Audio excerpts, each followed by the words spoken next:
Welcome back, everybody, to another Bring the Thunder game recap. Today, we're going to be recapping the Thunder versus Jazz, in which OKC pulled off the win 130 to 107. I'll go ahead and kick us off here. I think we can all say that this was pretty much exactly what we expected. I mean, this is what we wanted. We just needed to come out, play our style of the basketball, and kind of just take over. And at no point did this game feel close. I mean, we did our job. Feels like we just handled it all night. But the one thing I wanted to point out was I think the league should start getting a little more afraid than they already are, because tonight we saw what it showed glimpses of Chet Holmgren being back. And when Chet Holmgren is back, I'm sorry to break it to you, but it's over. So, yeah, just a fun game, really, in my opinion. Yeah, it was really nice to start, this second half of the season off like this. Helps when you go play a team like Utah. But yeah, like you said, Chet, I want to say he's closer to like 80% back, not fully there, but 20 points, 7 rebounds, I think 3 blocks. Looked really good defensively, looked good offensively. Started the game off with a step back corner 3, just looked smooth, so looked great. Shai did his thing, didn't have to go for 50 tonight. Which this is a really good thing. This is a really good thing. Shai 21, 8 assists, Dub 18, 9 and 4, and then Chet 20 points, 7 rebounds, 3 blocks. So our big 3, all with 20 points. Can't complain. Bench production was awesome. 10 points from Case and 12 points from Wiggins, 15 from Joe, 8 from Caruso, 6 from Kenrich, and then the threes at the end of the game. So yeah, can't complain about anything tonight. Great way to start off. Yeah, for sure. I mean, when you score 130 points with this team and the guy who's averaging 33 points per game only scores 21, something went incredibly well. I mean, that's crazy that and at no point did it feel like he just didn't score 21 just because he didn't have a good game or because he was off. He just didn't need to. At no point did he need to kind of take those big shots that he usually takes. Instead, he just kind of took what the game gave him. But outside of that, you could just tell tonight he was looking to get his guys involved. He certainly did. I mean, and one thing I wanted to point out was, while I'm still not a fan of the double big lineup, it is nice tonight to see 20.7 rebounds out of Chet and then 8 and 13 from Hart. I mean, that statistically, that went well tonight. It worked. Then again, kind of like you mentioned, Joe, this is the Jazz. You can't take all that for granted. I mean, not a good team at all. But still nice to see, at least statistically, something come good from the double big lineup. And it wasn't just the starting lineup that started that way. We did it again towards the beginning of the second half. We put them both in, let them run again, and it didn't look terrible tonight. I mean, Chet seemed like he felt like he was mentally in a better place tonight than he has been with the double big lineup. Just kind of seemed like he was moving more, looking to swing the ball quicker, setting more screens, and I really liked that out of him. And Hart missed some easy ones tonight that were kind of frustrating, but he was eating up on the boards. I mean, he was doing good. He was closing out. He was taking care of business down low. And it's just nice to see that. I mean, really, it's awesome to see a game like that out of those two big guys. If we can – I know we've talked about not loving it, but if we can crack a system that works with those two bigs, I don't know, man. That's scary. Yeah, 100%. I just wanted to point out defensive side of the ball tonight because – like I said when we first started this show, there is no such thing as a trap game for our team because we're too good. Still stand by that. But this is why. Shai Gilgeous-Alexander, MVP candidate in Utah, 3 blocks, 1 steal. J-Dub, 1 block, 2 steals. Chet, 3 blocks. Dort, 1 steal. Hartenstein, 1 block. It keeps going. Case and Wallace off the bench, 2 steals. Aaron Wiggins, 1 block, 1 steal. Isaiah Joe, who's a 3-point shooter, 1 block, 1 steal. Alex Caruso, 2 steals. That's why this team is so good. That's why this team has such high hopes of going and winning the championship, because a lot of teams you'll see go into Utah and slack on defense, just work on the offense. Not this team. This team is the real deal. Yeah, for sure. Yeah, man. I'm going to add some thoughts here and, finish off with some stats. But one of the agendas that I had an objective of pushing when I wanted to join this call was Shai playing both ends, being an MVP. You already outlined, he had 3 blocks, the steal. But I guess just watching him in the game, though, in that moment, when you take off the stats, is he really took over in that moment. We really expanded our lead in that moment, transitioning from defense to offense. He just seemed to lock in, and he was like, okay, I'm not going to make the same, effort maybe on the offensive end, like all the guys are chipping in, but I'm going to do it on the defensive end and set a tone. And that tone just carried us once he said it. So it was really impressive to see that. So Shai actually has now 50 straight games with at least 20 points, which is the largest active streak within the NBA. Super impressive by him. A couple other stats that I wanted to mention. Chet has 14 blocks in the 4 games since his return. Talking point that you guys were making is, Chet's also building up his legs underneath him right now. So as the games go on, like we're going to see him be more and more impressive, start getting those 10 block games by himself. We'll definitely see one of those at the last stretch of this season. The Thunder are now with an 8-game lead for the number 1 seed in the Western Conference. We've won 9 of the last 10 against the Utah Jazz, 4 straight against them. This was a game where we had 10 steals, 10 blocks as a team, and we shot 19 from 43 from 3, and we had 6 players in double digits just to kind of round out what the team did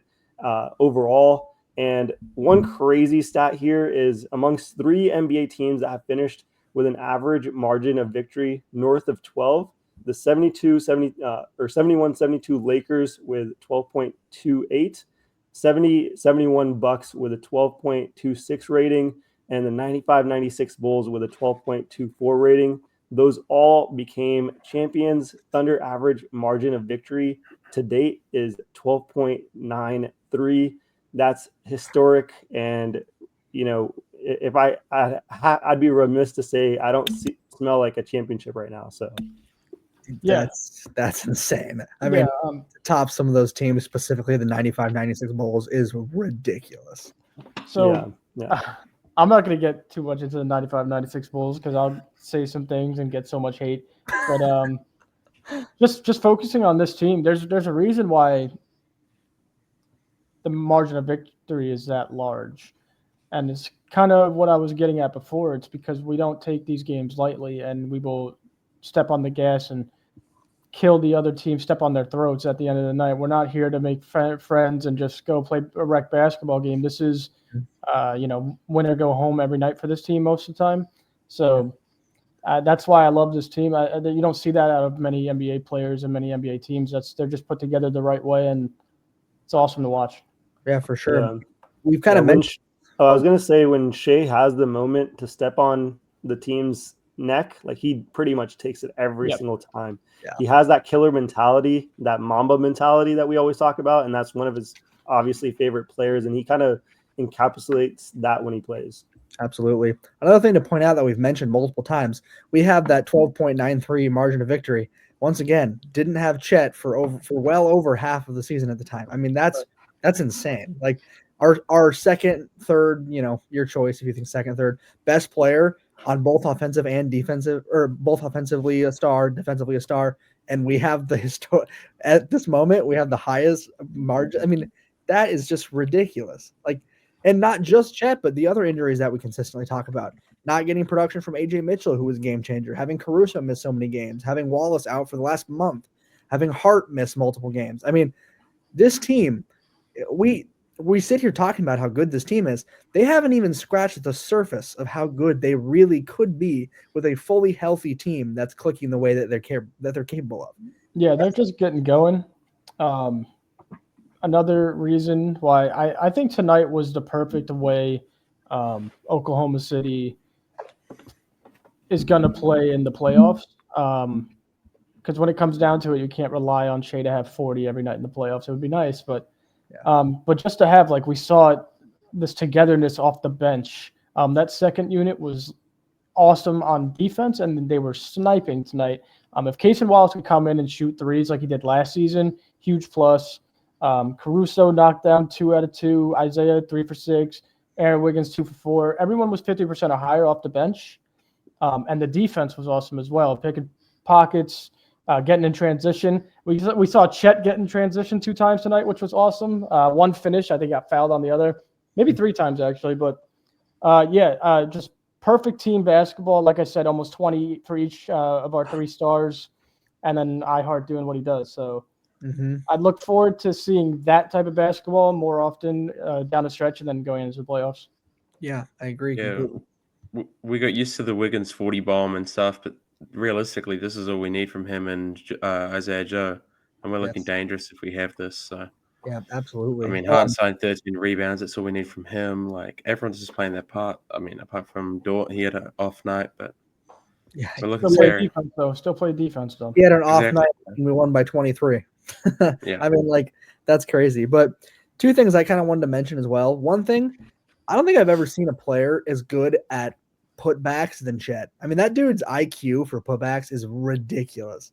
That was just something I just want to mention, a little fun thing. I think he had 2 or 3 of them tonight. Then the other thing was Cason Wallace had a very underrated performance tonight. Not playing in well over roughly a month, a little over a month. Came back, just looked solid the entire game. I mean, I'd kind of had issues with the way he was playing at the start of this year offensively.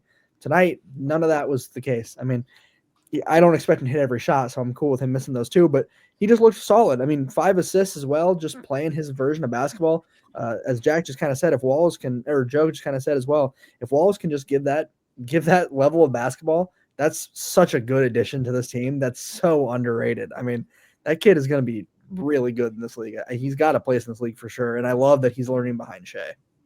Yeah, I really enjoyed this second line. If we could get a second unit matchup in the playoffs, when the second unit doesn't have the other team's second unit doesn't have a great big, a unit of Cason, Wiggins, Joe, Caruso, and then Dub or somebody else could be quite possibly the best second unit in the league. And they will hit threes, they will get to the rim, and they will play great defense. Yes. I think that's a fantastic second unit to have. Obviously, we'll probably have rotations. It won't be the same every time, but from what I saw tonight, I mean, really efficient, great defense, great shooting. That's all you can ask for from the second unit. Absolutely. And that's how a lot of series are actually won. With that second unit coming in and building that lead or holding on to that lead just so that your starters can get rest, that's insane. Not only do we have a unit that's capable of holding the lead just so our starters are back, we have a second unit that's capable of expanding on that lead and playing defense as well at the same time. Like, that's not common. That's not normal. Like, that's just crazy. This team is ridiculously deep. And speaking on that, J. Will didn't play a single minute tonight. Personally, I don't love that, to be honest. I do wish he got in a few. I mean, I don't know if potentially maybe there's something else going on there because I don't know. It's just interesting, but that's just a real testament to our depth. And now add AJ Mitchell back into it all. I mean, there are genuinely too many good players on this team. The worst case scenario is that we suffer from success. Like that's ridiculous how deep this team is. I hope J. Will does continue to get minutes. He's an incredibly valuable player to this team.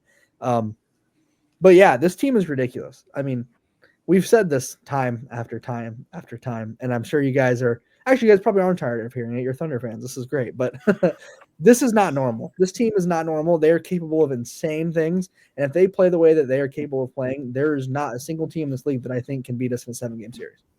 It's that easy. Granted, Cleveland, great win tonight. Don't care. I truly don't. We did the same thing to them in Madison Square Garden. So yeah, exactly. So just crazy. This team is insane.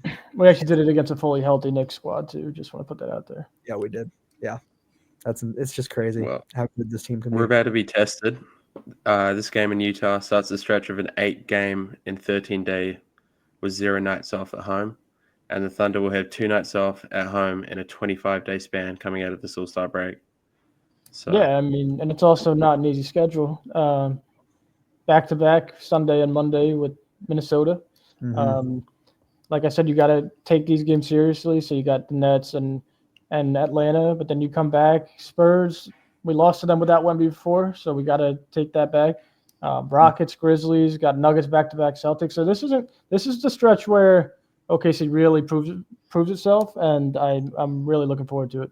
Yeah, for sure. I think something important talking about getting ready for that Minnesota game. They actually just dropped a game to Houston. They just lost there at the end and ended with 37 points. That seems to be a common trend with them this year. They do not have a second fiddle. They don't. Granted, I will admit both Randall and DiVincenzo have been out, but still, this team. I hear a lot of people asking my thoughts and other OKC fans' thoughts on Minnesota particularly. they're talented. Anthony Edwards is an incredibly talented player. He will be for years to come. They just don't match us. They won that game. Okay, I'm not concerned. I mean, we get them in a 7-game series. I'm not going to be worried. I'll give them credit, though. I will. They've put together a pretty decent season here towards the second half, getting into the All-Star break. But getting ready for this next 2 games, I really expect 2 wins. I do. I think we pull off both of these games. There's something odd going on in Minnesota. The Julius Randle and Dante DiVincenzo were both healthy. Like, they're healthy. They're not on the injury report anymore, but they're not playing. Right. So I'm not really sure what's going on there, but I don't care. Yeah.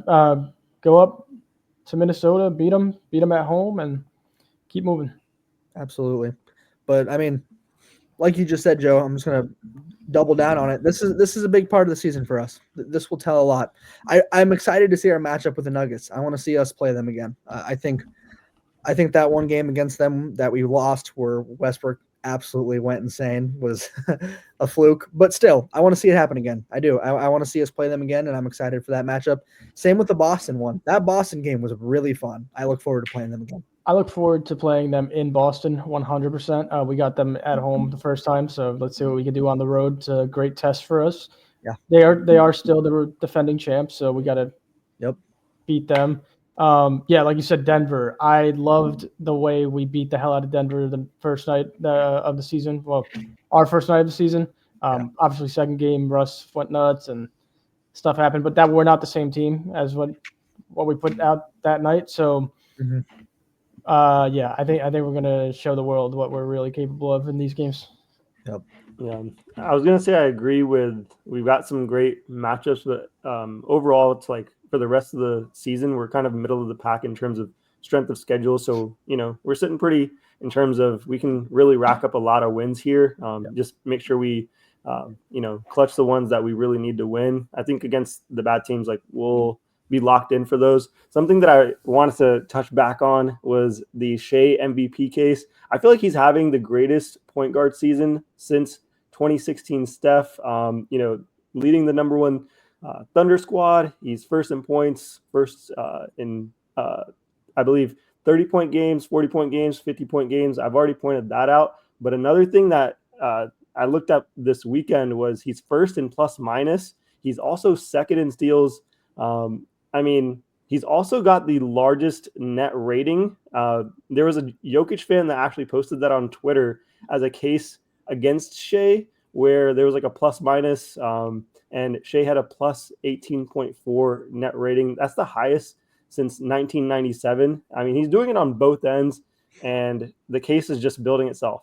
Yeah, that was really funny. I saw that on Twitter as well, and Nuggets fan or Jokic fan was really like, this shows who the MVP is. I go, yeah, the guy who has the plus 18 rating, right? No, yeah, like interesting stat there for the Nuggets fan drum. That's insane. But it's really not about MVP at the end of the day. They're fighting for the MVP. We're going for the title. It would be nice to get the MVP, but yeah. I think the rest of the season, what I'm going to see is we're probably going to have a lot of games where J-Dub, Shai, Chet are getting 20 points per game, and there's going to be a lot of games where, Shai's point per game average is going to drop. His overall stats are probably going to drop too. I noticed his assists and, assists was fine, but rebounds are going down a little bit. And I think that'll be like a storyline to watch. But from a wins perspective, like we're 8 games, leading the Western Conference. And I think that's only going to grow more and more, where the Nuggets, even if they end up as a second seed,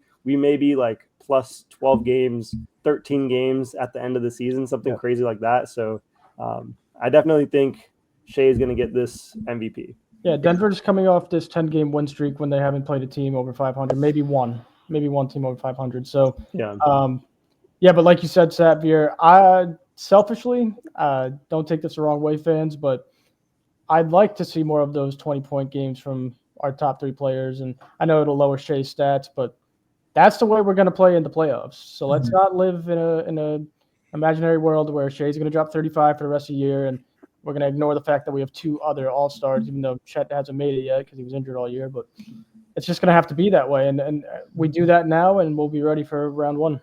For sure. I mean, look at Boston last year when they won. It was not just Tatum doing everything. Derek White stepped up huge. Yep. Jalen Brown was incredible. I mean, everybody on that team was capitalizing and making big plays, playing much higher level basketball than they normally were, and that's how they won. I mean, it's plain and simple. That's how they pulled it off, as where Dallas relied on Luka and couldn't pull through. So right. I absolutely agree, Joe. I love seeing Shai cook. I love seeing him get 30, 40, 50.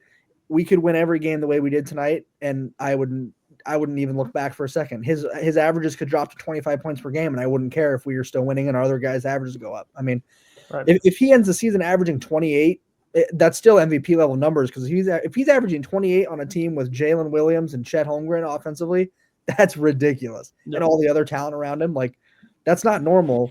This team, he's averaging 33 points at the moment. You can't expect him to hold that up, but still, I mean, I hope he doesn't, because I think it's going to stay at 30. It'll stay at 30. I can see him staying at 30, and if it does, that is the biggest case for MVP I have ever heard. 30 points per game on this stacked offensive and defensive team. Yep. We're going to need to keep J-Dub involved more so in the offense now that Chet's back and he doesn't have to take that defensive load, because I feel like that was a lot. And no disrespect to casual fans, but they may not notice it the same way as someone, that really watches every single game of the Thunder. J-Dub had a lot on his plate while Chet was gone, and now that he's back, I really want him to lock in on the offensive end, really work with the second unit, and stay consistent. Like, he needs to be averaging close to 18, 19 points a game. Like, that's expectation, and he needs to stay consistent on that. Even going into the playoffs, we can't see a drop-off like last year.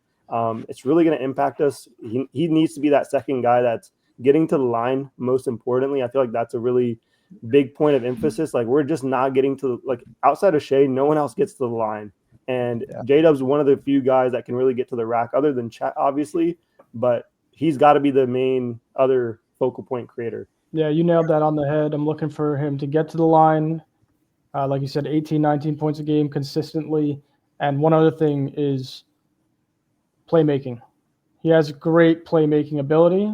Yes. It's just like you said, there was so much on his plate that kind of got lost. He was still playing outstanding. Don't get me wrong. He was an all-star. But now it really frees him up to go do what he does, and I'm sure he'll do it. Yeah. One last thing I also wanted to add with J-Dub as well is I'd also like to see, I mean, it feels like we're just picking things out now, but I mean, he's an all-star. He's a great player. We know that. But I'd like to see, this is currently the lowest three-point percentage he's shot in his career, and he's attempting 5 a game. The three-point has fell off this year. Tonight, I'm pretty sure every three he made was like the wettest shot I've ever seen in my life.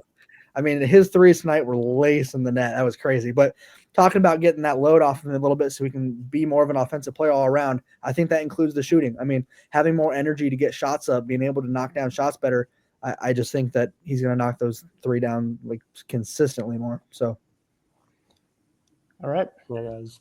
Yeah, cool. I think we can go ahead and end it off there. But, I mean, as always, we hope you guys enjoyed the recap. We as well hope you guys caught this game. It was a very fun one. Just got business taken care of at the end of the day. But definitely look forward to this Minnesota game on February 23rd. It will be at 8:30 p.m. Central Time. Make sure you guys catch that game. And as always, thank you guys for listening to the episode. And Thunder up, baby. Let's go. Let's go.